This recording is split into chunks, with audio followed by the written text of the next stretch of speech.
أعوذ بالله من الشيطان الرجيم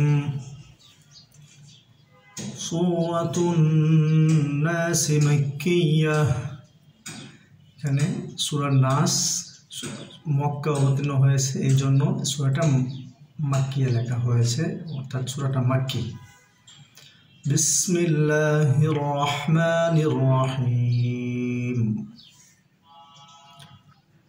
قل أعوذ برب الناس قل قفটা 4 নম্বর মাখরাজ জিহ্বার গোড়া তার বরাবর উপরে তার সঙ্গে লাগিয়ে কফ বলতে হবে কুল এখানে অনেকে আমরা কুল বলি কুল বললে অর্থ চেঞ্জ হয়ে যাবে কুল এটার কফ দিয়ে এটার অর্থ হচ্ছে হে নবী আপনি বলুন আর কাফ দিয়ে যদি বলি কুল তাহলে এটার অর্থ হবে আপনি খান অর্থাৎ খাওয়ার কথা বলা হবে সো আমরা উচ্চারণের দিকে খুব খেয়াল রাখবো আমরা যেখানে যে হরফ আছে সেই হরফটাই উচ্চারণ করার চেষ্টা করব ইনশাআল্লাহ কুল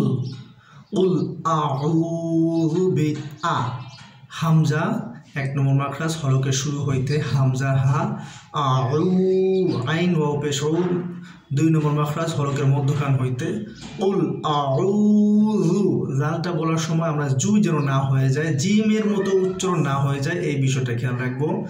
জু জিহ্বার আগা সামনের উপরে 2 দাঁতের আগার সঙ্গে লাগিয়ে বলতে হবে জু বি রব্বিন নাস নাস এখানে নুনের ভিতরে নুনের উপর তাসদিদ নুনে মিমের তাসদিদ হলে হরকতের বামে নুনে মিমের তাসদিদ হলে ওয়াজিব গুন্না সুতরাং গুন্না করব আর নুনের ভিতরে 3 আলিফ টান হবে কারণ এটা মধ্যে আরজি কুল আউযু বিরাব্বিন নাস মালিকিন নাস মিমে হারাকাত লামে হারাকাত কাফে হারাকাত এই জন্য হরকতের উচ্চারণ তাড়াতাড়ি করতে হবে মালিকিন নাস নুনের ভিতরে হরকতের বামে নুনে অথবা মিমে তাসদিদ হলে ওয়াজিব গুন্না সো এখানে ওয়াজিব গুন্না করতে হবে আর নুনের পরে যে আলিফ আছে মদের হরফের বামে হরফে ওয়াকফ হলে মধ্যে আরজি 3 আলিফ টেনে পড়তে হবে মালিকিন নাস ইলাহিন নাস ইলা হামজা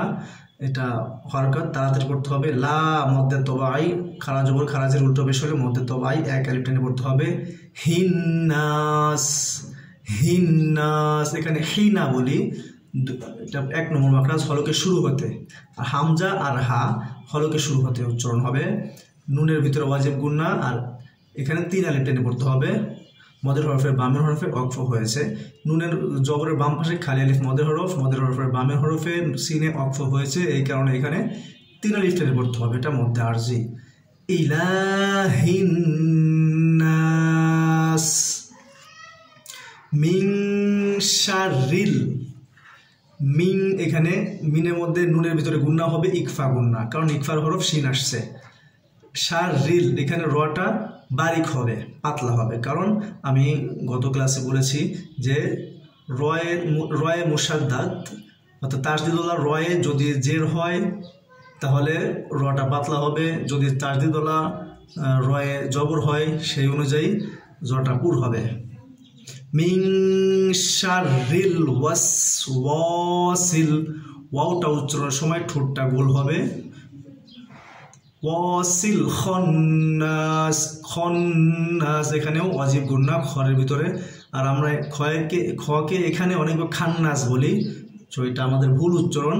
খন্নাস এখানে ওয়াজিব গুন্না 1 আলিফ পরিমাণ যে কোনো গুন্না 1 আলিফ পরিমাণ করতে হবে নাস এখানে 3 আলিফ টেনে করতে হবে আমি আরেকবার বলি মিন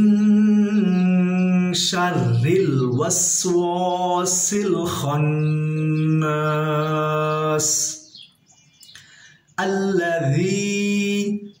আল্লাযী জিটা এখানে হালকা করে জিহ্বার আগা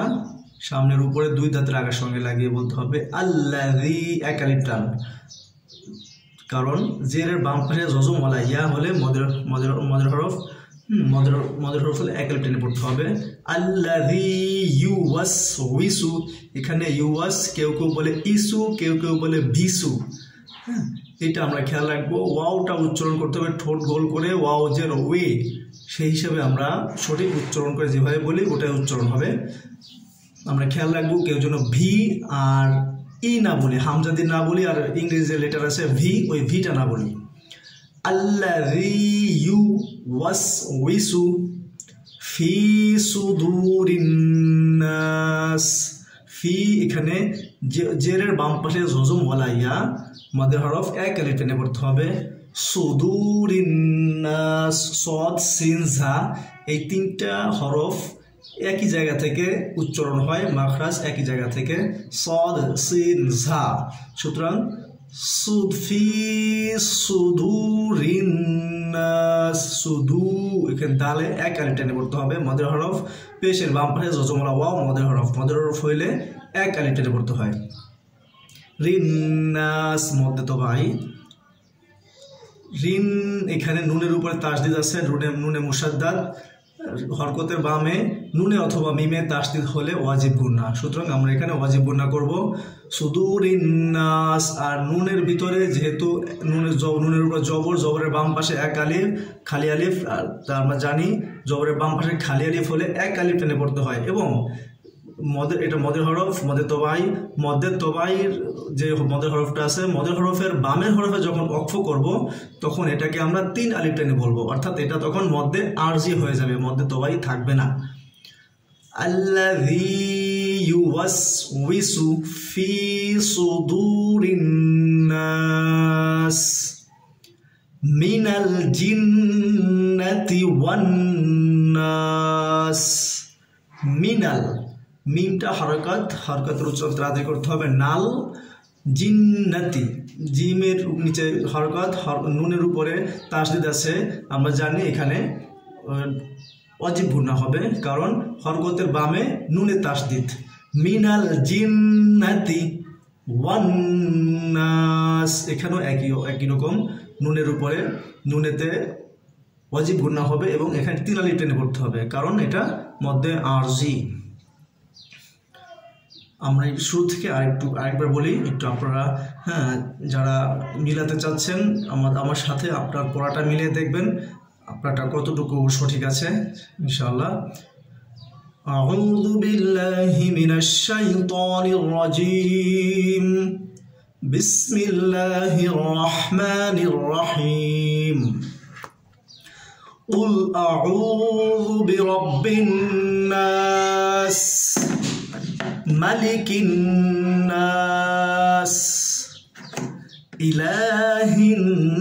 নাস মিন শাররিল ওয়াসওয়াসিল খান্নাস আল্লাযী ইউওয়াসউইসু ফি সুদুরিন নাস মিনাল জিন্নাতি ওয়ান নাস। আসসালামু আলাইকুম ওয়া রাহমাতুল্লাহি ওয়া বারাকাতুহু।